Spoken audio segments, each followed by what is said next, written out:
चलिए अब अपन कहानी शुरुआत करते हैं कश्मीर से। कश्मीर की स्थिति जो है वो कुछ इस प्रकार की थी कि यह पाकिस्तान में विलय के लिए भी जा सकता था, भारत में विलय के लिए भी जा सकता था और स्वतंत्र रहने का भी इनके पास ऑप्शन था। कश्मीर के जो शासक थे उनका नाम था महाराजा हरि सिंह। क्या नाम था? महाराजा। हिंदू शासक थे। ज्यादातर पॉपुलेशन क्या थी, लोग क्या थे, यहां के नागरिक क्या थे? मुस्लिम थे। भारत पाकिस्तान का विभाजन किस आधार पर हुआ था? धर्म के आधार पर। आप मॉडर्न हिस्ट्री के अंदर पढ़ेंगे कि पाकिस्तान का नाम पाकिस्तान कैसे दिया गया। एक ऐसा स्थान जिसके अंदर पेशावर है, जिसके अंदर कश्मीर है, जिसके अंदर सिंध है, इन सब क्षेत्रों को मिलाकर ही तो क्या बना था? पाकिस्तान। ये नाम ही यहां से आया था। और फिर पाक का मतलब पवित्र भी होता है। इस आधार पर तो पाकिस्तान नाम आया था। रहमत अली चौधरी ने नाम दिया पाकिस्तान। उसमें 1940 से ही, मतलब पाकिस्तान ने कभी भी बिना कश्मीर के पाकिस्तान की कल्पना ही नहीं की। उनको लगता था कि पाकिस्तान के अंदर जब भी बनेगा कश्मीर तो आएगा ही आएगा। उनको शायद कभी बंगाल की कभी उम्मीद नहीं रही होगी। बंगाल अंततः पाकिस्तान के हिस्से में आया ना, ये वाला। उन्होंने कभी बंगाल की कल्पना नहीं की होगी, इसीलिए उनके नाम में भी कहीं नहीं है। लेकिन कश्मीर के बिना पाकिस्तान की उन्होंने कभी कल्पना की ही नहीं थी। पाकिस्तान का तो एकदम स्पष्ट रूप से मानना था कि कश्मीर किसका हिस्सा होना चाहिए? पाकिस्तान का ही हिस्सा होना चाहिए। भारत का क्या मानना था?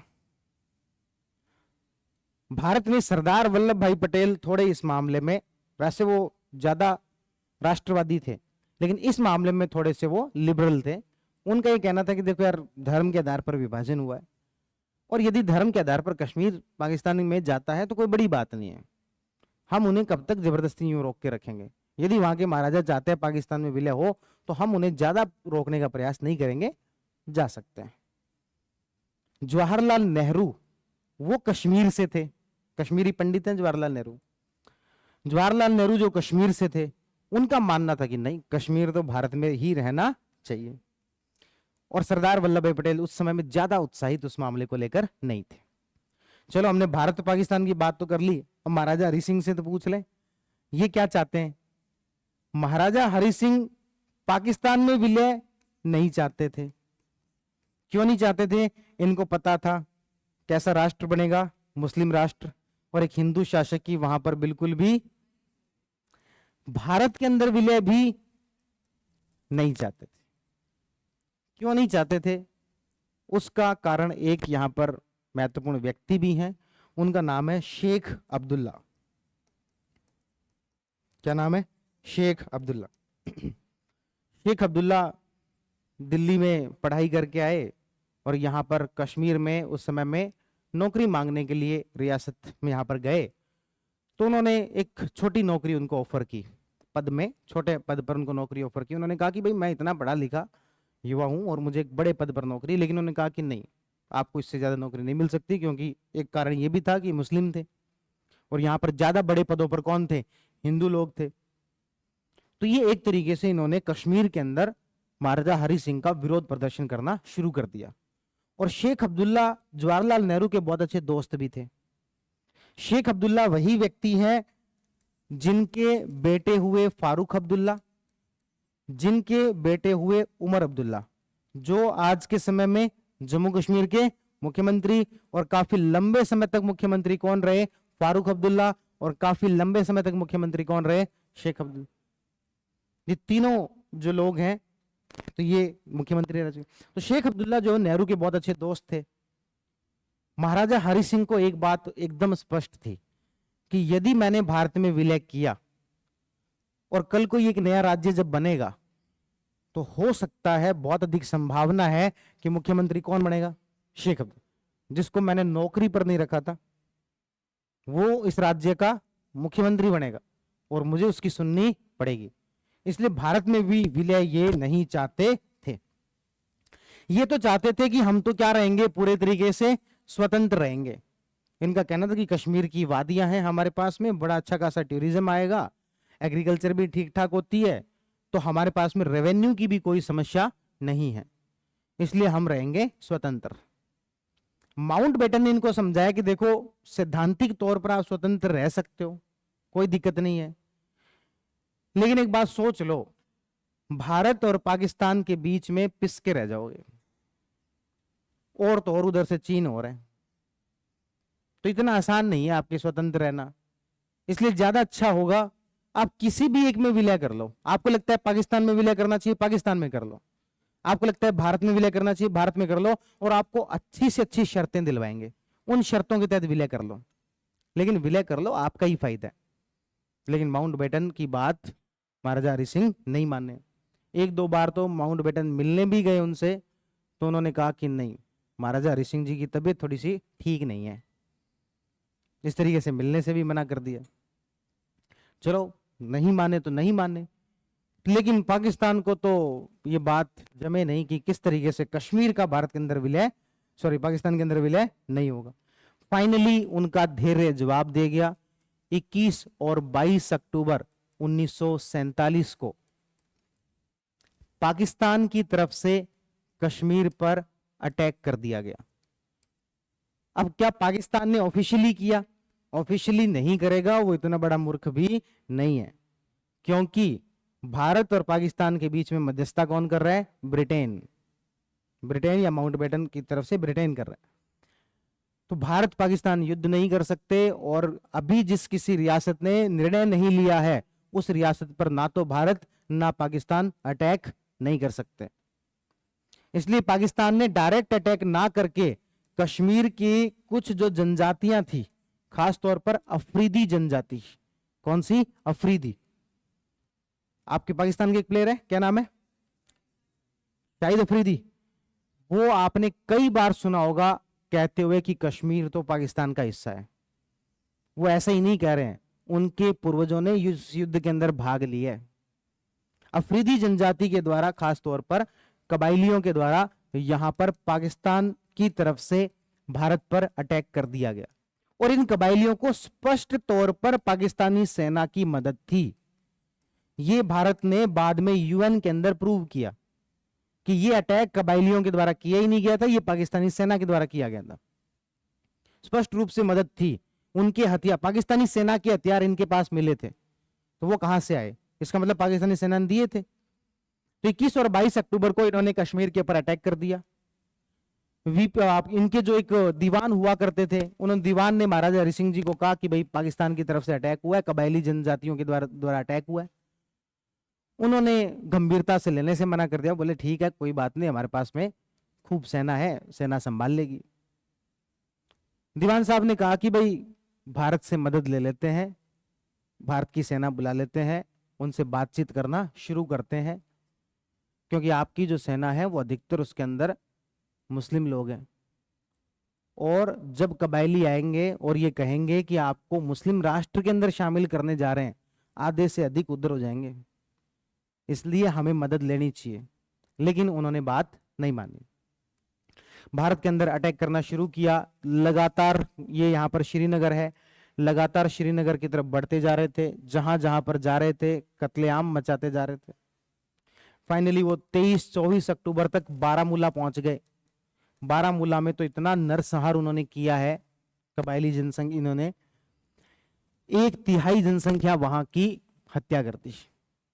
मान लो वहां पर कोई 1 लाख की पॉपुलेशन थी, तो 30,000 लोगों को मार दिया। इतना बड़ा नरसंहार किया, महिलाओं के साथ बलात्कार की, लूट लिया, जो भी उनको जेवर जवाहरात जो भी मिले। बाद में सबसे ज्यादा कोई सेक्युलर होता है तो इसी प्रकार के लोग होते हैं, किसी को नहीं देखते, सबको लूटा बराबर। बारामूला तक पहुंच गए, तब महाराजा हरि सिंह को थोड़ी चिंता होनी शुरू हुई कि अब बहुत ज्यादा दूर नहीं बचे हैं, लेकिन तब तक भी उन्होंने पूरे तरीके से भारत के साथ बातचीत नहीं शुरू की। 24 अक्टूबर की शाम होते होते ये श्रीनगर से 100 किलोमीटर 50 किलोमीटर ही दूर रह चुके थे, यहां तक पहुंच चुके थे। अब महाराजा हरि सिंह को समझ में आया कि भाई दिक्कतें काफी ज्यादा बढ़ गई है। अच्छा, इस दौरान जो दीवान साहब थे उनकी भी मृत्यु हो गई थी इस युद्ध के अंदर ही, क्योंकि यहां पर एक सिंधु नदी के ऊपर पुल पड़ता था और उनको पता था कि यदि ये पुल रहा तो ये सेना बहुत जल्दी इधर की तरफ आ जाएगी, तो उन्होंने वो पुल तुड़वा दिया उस समय में।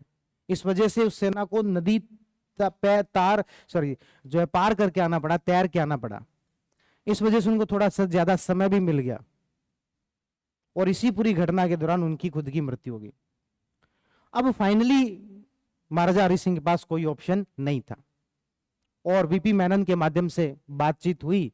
सरदार वल्लभ भाई पटेल ने कहा ठीक है, जब उन्होंने कह दिया है, उधर से पाकिस्तान ने अटैक किया है, तो अब हम अपनी सेना भेज सकते हैं और भारत की सेना भेजो और कश्मीर को मुक्त कराओ।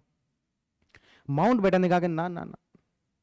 माउंटबेटन इस मामले में बड़े समझदार व्यक्ति, उन्होंने कहा कि नहीं, कश्मीर का अभी तक भारत के अंदर विलय हुआ नहीं है और पाकिस्तान ने ही अटैक किया है, अभी तक आपके पास प्रूफ नहीं है। यदि हमने सेना भेज दी तो विश्व पटल पर यूएन के अंदर पाकिस्तान ये लेके बात जाएगा कि भारत ने अटैक किया है, इसलिए भारत अभी सेना नहीं भेजेगा, पहली बात। दूसरी बात, इससे बढ़िया मौका नहीं हो सकता महाराजा हरि सिंह से डील करने का, और उनको कहो सेना तभी भेजेंगे जो विलय पत्र पर साइन करोगे। और दबाव में महाराजा हरि सिंह ने विलय पत्र पर साइन किए और रात को अपने जो पर्सनल असिस्टेंट जो था उसको बंदूक देके सोए। कहा कि भाई यदि भारत की सेना इन आतंकियों से पहले नहीं पहुंचे तो मुझे उठाना मत, मार देना। मैं नहीं चाहता इन आतंकियों के हाथे मरूं, इसलिए तुम मुझे सीधे गोली मार देना, या तो भारत की सेना पहुंच जाए ये बता देना सुबह, या फिर मुझे मार देना, उठाना मत। और तभी भारत की सेना तैयार थी, विलय पत्र पर साइन तो करो, हम तो तैयार ही बैठे थे। और कश्मीर ने विलय पत्र पर जैसे ही साइन किए, भारत की सेना तैयार बैठी थी और भारत ने आके कश्मीर को मुक्त करवा लिया और इन आतंकियों को पीछे की तरफ खदेड़ना शुरू कर दिया। जहां से आए थे वहीं पर वापस छोड़ के आएंगे। तभी जवाहरलाल नेहरू जी से एक गलती हुई। उन्होंने कहा कि पाकिस्तान ने अटैक किया है, इस मुद्दे को यूनाइटेड नेशन में लेके जाएंगे, यूएन लेके जाएंगे। सरदार वल्लभ भाई पटेल ने खूब कहा कि ले जाना, कुछ एक दिन रुक जाओ, बस जहां से ये आए हैं वापस वहां पर इनको छोड़ के आ जाए। लेकिन थोड़ी जवाहरलाल नेहरू ने इस मामले में जल्दीबाजी दिखाई। भारत के प्रधानमंत्री थे, विदेश मंत्री के रूप में कार्य कर रहे थे, थोड़ी जल्दीबाजी दिखाई और इस मुद्दे को कहां ले गए? UN, United nation. United nation उस समय में नया नया बना ही था। यूनाइटेड नेशन 1945 में बना है। यूनाइटेड नेशन क्या है? तो एक ऐसा ऑर्गेनाइजेशन है जो कि दुनिया की शांति के लिए बना, जो कि सेकेंड वर्ल्ड वॉर खत्म होने के बाद बना। सेकेंड वर्ल्ड वॉर जब खत्म हुआ तो सारे देशों को समझ में आया कि ऐसे ही आपस में लड़ते रहते हैं, इससे अच्छा एक हमारे बीच में कोई मध्यस्थता करवाने वाला हो, मीडिएशन करवाने वाला हो। इसलिए यूनाइटेड नेशन नामक एक ऑर्गेनाइजेशन की स्थापना की गई। इसी प्रकार का ऑर्गेनाइजेशन पहले भी था, 1919 के फर्स्ट वर्ल्ड वॉर के बाद बना था, लेकिन वो फेल हो गया था। तो सेकेंड वर्ल्ड वॉर के बाद में यूएन बनाया गया। जवाहरलाल नेहरू का इन अंतरराष्ट्रीय संस्थाओं पर बहुत ज्यादा भरोसा था। उनको लगता था जो काम हो मध्यस्थता से होना चाहिए, बढ़िया तरीके से होना चाहिए। सरदार वल्लभ भाई पटेल इस मामले में ज्यादा प्रैक्टिकल थे, तो जवाहरलाल नेहरू ने इस मामले में थोड़ी जल्दीबाजी की और इस मुद्दे को कहां लेके चले गए? United nation. यूनाइटेड नेशन ने कहा सबसे पहले तो सीज फायर, जो जहां है वहीं रुक जाओ। बचपन के अंदर गेम खेलते थे बर्फ पानी, तो उनको कर दिया बर्फ, जो जहां है वहीं पर रुक जाओ, सीज फायर अनाउंस कर दिया। मतलब भारत की सेना अब आगे नहीं बढ़ सकती, पाकिस्तान वाले तो आगे क्या, वो तो उधर भाग रहे थे। और भारत पाकिस्तान का कहा कि भाई हम यहां पर जनमत संग्रह करवा सकते हैं, लेकिन उसके लिए पहले कुछ शर्तें हैं। सबसे पहली शर्त है सीज फायर, दूसरी शर्त है उसके बाद धीरे धीरे पाकिस्तान अपनी सेना पीछे हटा ले, भारत भी अपनी सेना पीछे हटा ले। हालांकि भारत यहां की, क्योंकि ये भारत का हिस्सा है, तो कानून व्यवस्था को बनाए रखने के लिए जितनी लोग चाहिए उतने लोग भारत के द्वारा रखे जा सकते हैं, लेकिन सेना नहीं रखोगे। केवल कानून व्यवस्था बनाने के लिए जो प्रशासन होना चाहिए वो आप यहां पे रख सकते हो। बाकी भारत भी इस क्षेत्र से अपनी सेना हटा ले और पाकिस्तान भी इस क्षेत्र से अपनी सेना हटा ले। तीसरा स्टेप होगा, यहां पर क्या करवाया जाएगा, जनमत संग्रह। लोगों से पूछा जाएगा आप किधर जो जाना चाहते हो। तो सबसे पहले तो सीज फायर हो गया, दोनों देशों ने सीज फायर कर दिया। दूसरी शर्त क्या थी, पाकिस्तान अपनी सेना पीछे हटा ले। पाकिस्तान ने कभी अपनी सेना पीछे हटाई नहीं। दूसरी शर्त पूरी नहीं होगी तो तीसरी शर्त भी पूरी नहीं होगी, यानी कि जनमत संग्रह भी नहीं हुआ कभी। और फाइनली आज के समय में स्टेटस ये है कि यहां पर एक लाइन है, इस लाइन को बोलते हैं LOC, लाइन ऑफ कंट्रोल। क्या बोलते हैं, लाइन ऑफ कंट्रोल। और आज का हमारा जो कश्मीर है वो इस तरीके से दिखाई देता है, ये लाइन कहलाती है लाइन ऑफ कंट्रोल। ये क्षेत्र आज के समय में पाकिस्तान का हिस्सा है। हिस्सा है मतलब कि उनके कब्जे में है। और ये जो क्षेत्र है ये कहलाता है POK। पाकिस्तान इसको क्या बोलता है, POK। भारत के द्वारा इसको क्या बोला जाता है, POK, पाकिस्तान ऑक्यूपाइड कश्मीर। भारत इसको ये नाम देता है, पाकिस्तान ऑक्यूपाइड कश्मीर। कश्मीर का वो हिस्सा जो कि पाकिस्तान ने कब्जा कर रखा है। पाकिस्तान इसे क्या बोलता है, पाकिस्तान इसे कहते हैं स्वतंत्र कश्मीर, कि ये हिस्सा तो हमने स्वतंत्र करवा लिया और ये हिस्सा भी करवाएंगे। पाकिस्तान इस हिस्से को कहता है स्वतंत्र कश्मीर और हम इस हिस्से को कहते हैं POK, पाकिस्तान ऑक्यूपाइड कश्मीर। तो इस तरीके से ये जो विवाद है ये भारत के एकीकरण से ही चला आ रहा है। भारत पाकिस्तान के बीच कश्मीर को लेकर जो विवाद है ये तब से ही चला आ रहा है। अब आपने ये भी सुना होगा कि कश्मीर के अंदर आर्टिकल 370 के तहत विशेष शक्तियां दे रखी थी, सुना होगा। क्यों भाई, केवल कश्मीर को ही शक्तियां, अच्छा क्या शक्तियां थी, शक्तियां ये थी कि जम्मू कश्मीर का अपना एक अलग संविधान हो सकता है। क्या भारत में किसी दूसरे राज्य का अपना संविधान है क्या, क्या हो भी सकता है क्या, लेकिन कश्मीर का था। जम्मू कश्मीर का एक अलग से फ्लैग होगा। जम्मू कश्मीर के लोगों को दोहरी नागरिकता होगी, ड्यूअल सिटीजनशिप। भारत का नागरिक अलग और कश्मीर का नागरिक अलग, दोहरी नागरिकता होगी। जम्मू कश्मीर में बहुत सारे ऐसे कानून हैं जो कि वहां की विधानसभा ही बना सकेगी, सेंट्रल गवर्नमेंट की वहां नहीं चलेगी। ऐसी सारी शक्तियां हमने जम्मू कश्मीर को ही क्यों दी, ऐसा क्या बड़े डर की वजह थी कि हमने जम्मू कश्मीर के लोगों को ये सारी शक्तियां दी, ऐसा क्या था भाई। क्योंकि हमें लगता था, यानी कि जवाहरलाल नेहरू जी को लगता था कि आज नहीं तो कल यहां जनमत संग्रह होगा। यहां पर क्या होगा, जनमत संग्रह। और जब भी जनमत संग्रह हो तो कश्मीर के लोगों का प्रशासन हम तब तक, कम से कम तब तक ऐसा चलाएं कि कश्मीर के लोगों को कभी ये ना लगे कि भारत ने कोई कश्मीर का पर कब्जा कर रखा है। कश्मीर के लोगों को यह लगना चाहिए कि हमें पूरी ऑटोनॉमी दी जा रही है, पूरी स्वायत्तता जो हमें दी जा रही है। इसलिए हमने जो है इतनी सारी बातें उनकी मानी। और एक और कारण भी ये था, उस समय में जम्मू कश्मीर के जो मुख्यमंत्री हैं वो कौन थे, शेख अब्दुल्ला। इन सब वजहों से हमने आर्टिकल 370 को रखा। लेकिन आर्टिकल 370 को कैसा प्रोविजन बनाया, अस्थायी प्रावधान, टेम्परेरी प्रोविजन। कैसा प्रावधान बनाया, अस्थायी प्रावधान, टेम्परेरी प्रोविजन। तो इस तरीके से कश्मीर का विलय जो है भारत के अंदर हुआ फाइनली 27 अक्टूबर 1947 को। महाराजा हरि सिंह ने विलय पत्र पर साइन कब किए, 27 अक्टूबर 1947।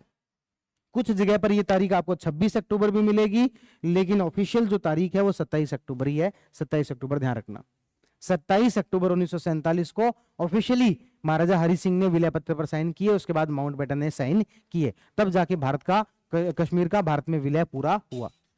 तो कश्मीर के अंदर आप सबसे पहले तो ये समझे कि विवाद की जड़ कहां से थी, फिर हमने ये समझा कि इसका विलय कैसे हुआ, फिर हमने ये समझा कि मामला यूनाइटेड नेशन में कैसे गया, और ये एलओसी क्या होती है जिसको हम पढ़ेंगे आईआर में, इंटरनेशनल रिलेशन में।